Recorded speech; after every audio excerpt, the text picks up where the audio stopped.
Before you take up bookbinding as a hobby, just really sit with yourself and ask, do I know? This is how I know that they have learned how to tap into our minds.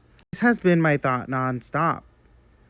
These have been my thoughts nonstop. It's like, I want to take up bookbinding. I think I could take up bookbinding. And then finally, on my For You page, it's like, before you take up bookbinding, do you know how to measure? And I'm like, no, I sucked at math. You're right. I probably shouldn't take up bookbinding. I see people painting these books. I see people doing the sprayed edges. And I'm like, I can do that. I can do that. But I know when it gets down to it, I'd be like, ow.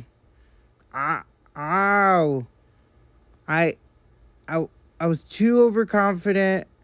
And like, confidence is key, but at the same time, sometimes we gotta be a little bit realistic before you spend like a crap load of money. And yes, you gotta get good at doing something, but sometimes you're not gonna get good. I'm not talking about the people that are actively trying to like be bookbinders and like they want to do this because they absolutely love books and they think that they could do it and they want to do it for the rest of their lives. I'm talking about the people like me that are gonna want to take this up for like a week, maybe two. And then after a month of doing this and all the time and all the energy that it takes to do, we're going to be like, cool, let's put the bookbinding stuff in a corner now. Let's put it away. Let's hide it somewhere. Let's put it somewhere where we won't look at it and feel guilty that we bought all this bookbinding stuff and then aren't doing bookbinding anymore. They know. They found a way to tap into our brains. I don't know how they did. This isn't a conspiracy theory.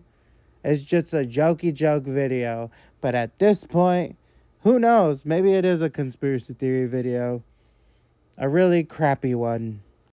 Because a week now, I've been like, I should do bookbinding.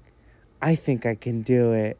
I 100% think I can do it. And then she comes up with this like bombshell and she just says, do you know how to measure? I'm like, no, I was never good at math.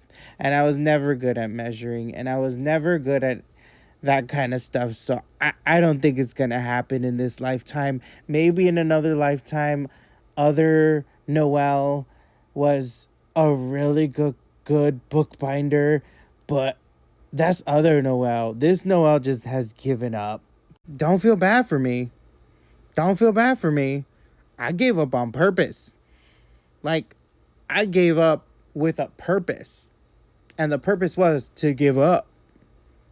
Whatever this idea of bookbinding that I had, that I thought, oh yes, I can do this.